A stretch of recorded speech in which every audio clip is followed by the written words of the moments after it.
Okay, let's start with comparison and logical operators. So ये lecture में मैं आपको बताऊंगा कि दो वैल्यूज को कैसे कंपेयर कर सकते हैं, मल्टीपल कंडीशंस को कैसे एक साथ लेके आ सकते हैं, क्या रिजल्ट आता है, क्या रिजल्ट नहीं आता। So let's get started.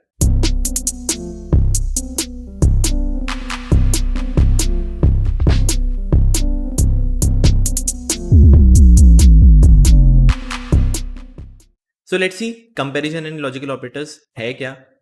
So basically यहाँ पे मैंने आप लोगों के लिए बना के रखा हुआ है which is comparison and logical operators.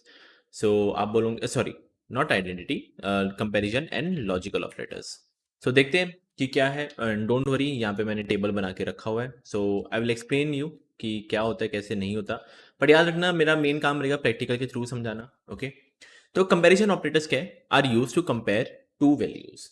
अब आप बात करोगे इससे कंपेयर क्या, कैसे कोई रियल लाइफ एग्जांपल है या नहीं है। सिंपल है, मैं आपको बोलता हूँ कि आपको ना एक वोटिंग सिस्टम बनाना है। Voting system. अब वोटिंग सिस्टम बनाने के लिए आप क्या करोगे? सबसे पहला काम क्या होगा? सबसे पहला क्या लगता है आपको? ऐसा कुछ होगा कि एकदम सिंपल वोटिंग सिस्टम बनाना है, ऐसा नहीं कह रहा एकदम एडवांस लेवल, एकदम सिंपल।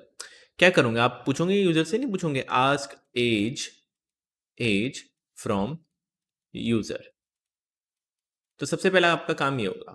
सेकंड काम क्या होगा? आपको चेक करना है कि वो जो एज है यूजर की वो 18 के ऊपर या 18 के नीचे है। तो आप यहाँ पे क्या कर रहे हो? बेसिकली कंपेयर कर रहे हो।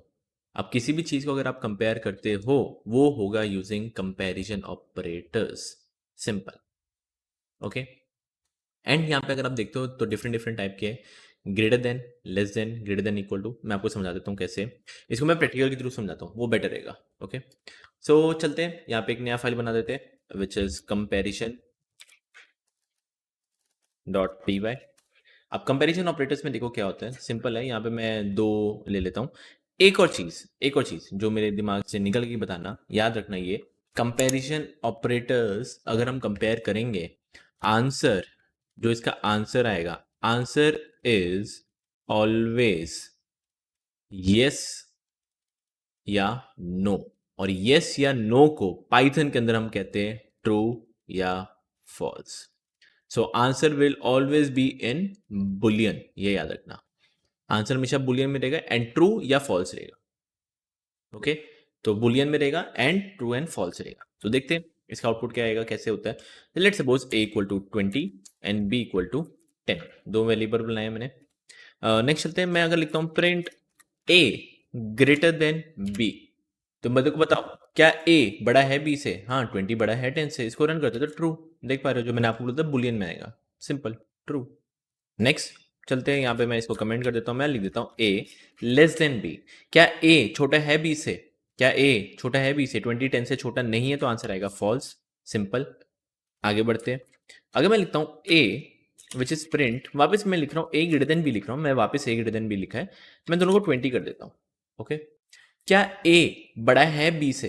मेरे को इक्वल नहीं करना, इक्वल छोड़ो, इक्वल दिमाग से भूल जाओ कि क्या है इक्वल। मैं बोल रहा हूँ क्या a बड़ा है b से? आप देख पा रहे हो a बड़ा है b से? नहीं है ना, बड़ा नहीं है। तो इसका आंसर क्या आएगा? फॉल्स।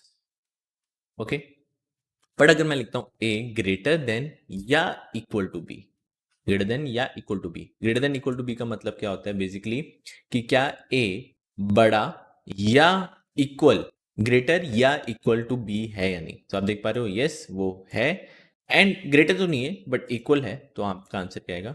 ट्रू।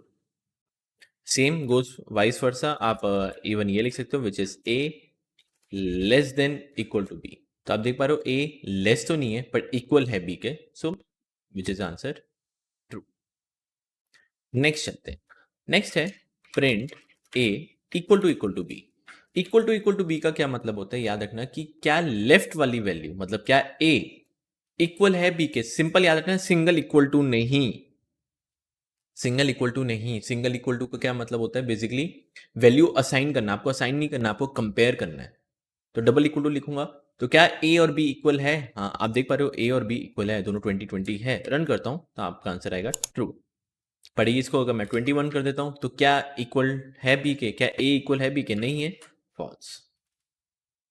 ओके, नेक्स्ट चलते हैं विच इज लास्ट है a not equal to b, exclamation equal to b. Okay, not equal to B.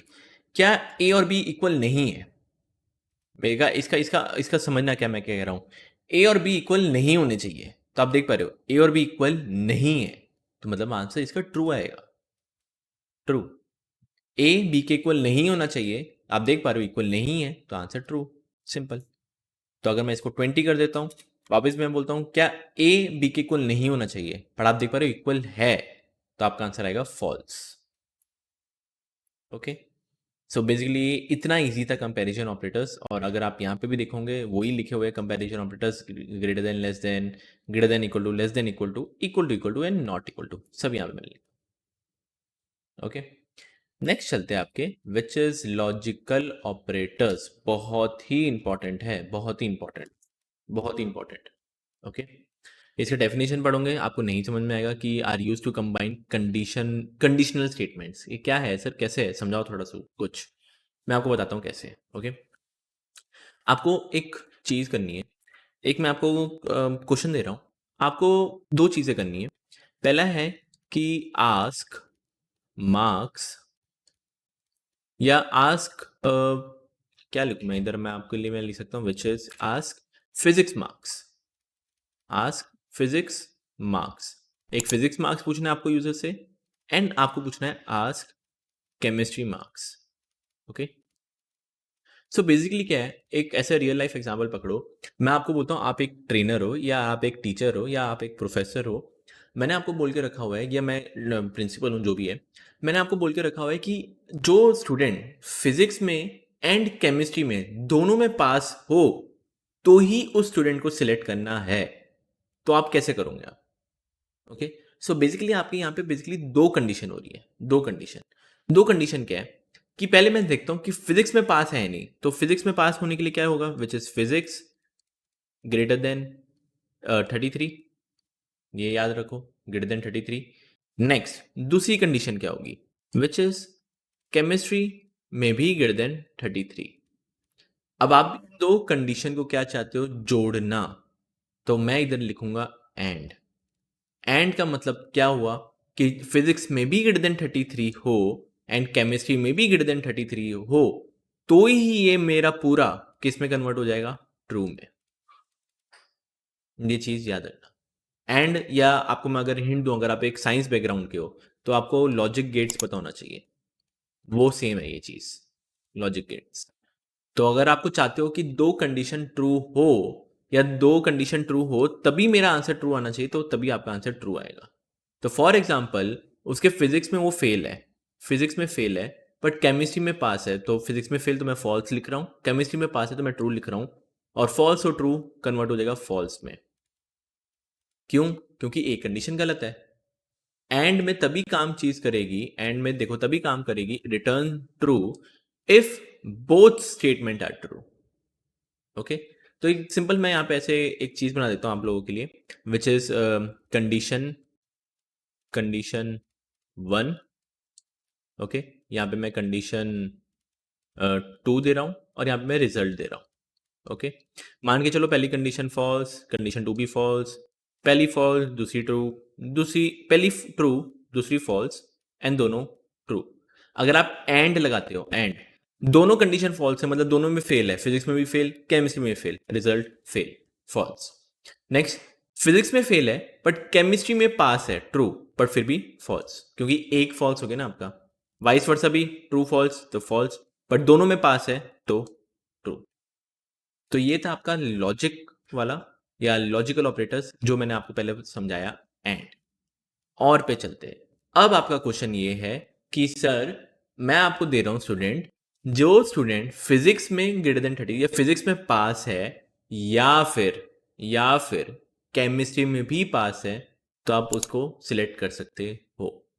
तो कोई दोनों में एक पास हो, या दोनों तो पास तो ऑलवेज गुड है, मतलब दोनों में पास है तो बढ़िया ही है, पर अगर कोई एक में पास हो तो आपको ट्रू चाहिए। तो उसके लिए क्या लिखना पड़ेगा, which is physics greater than 33 और केमिस्ट्री ग्रेटर देन 33। तो इन दोनों में से कोई भी एक ट्रू हो जाएगा, कोई भी एक ट्रू, दोनों ट्रू तो वेल एंड गुड, ट्रू हो जाएगा। कोई एक भी ट्रू हो जाएगा तो आपका आंसर पूरा आ जाएगा ट्रू। ओके, एंड इसका कैसा कुछ बनेगा, तो मैं कह सकता हूं दोनों फॉल्स, दोनों में फेल तो फॉल्स, एक में पास है दूसरे में फॉल्स है तो ऑब्वियसली ट्रू, फिर false, true which is true, and दोनों में पास है तो ट्रू। तो ये था हमारा, और इसको मैं ध्यान रखो, मैं प्रैक्टिकल के थ्रू समझाऊंगा। ओके, एंड नॉट पे चलते हैं। नॉट क्या करूंगा मैं प्रैक्टिकल के थ्रू समझाऊंगा अभी, अभी आपको ऐसे समझ में आएगा नहीं नॉट क्या है, समझाता हूँ मैं आपको। ओके, तो चलते हैं आपके यहाँ पे, मैं लिख देता हूँ which is logical dot P Y, and logical dot P Y भी याद रखना, रिजल्ट इज ऑलवेज इन, ये जो है answer is always in yes या no, true false, same goes for logical operators also, same काम है, ट्रू या फॉल्स में आपका आंसर आएगा। ओके, तो स्टार्ट करते हैं लॉजिकल डॉट पी वाई। मैं बोल देता हूँ फिजिक्स में कितने आए हैं उसके 67 ले लेता हूँ, ऐसे ही एग्जाम्पल ले रहा हूँ। केमिस्ट्री में उसके आए हैं 99। लिखेंगे कैसे, मैं प्रिंट करूंगा, मैं बोल दूंगा फिजिक्स में ग्रेटर देन 33 होना चाहिए, केमिस्ट्री में भी ग्रेटर देन 33 होना चाहिए, और मैं चाहता हूँ ये दोनों चीजें ट्रू हो, तो मैं बीच में लिखूंगा एंड। ओके, रन करते हैं तो देख पा रहे हो ट्रू, क्योंकि दोनों में पास है।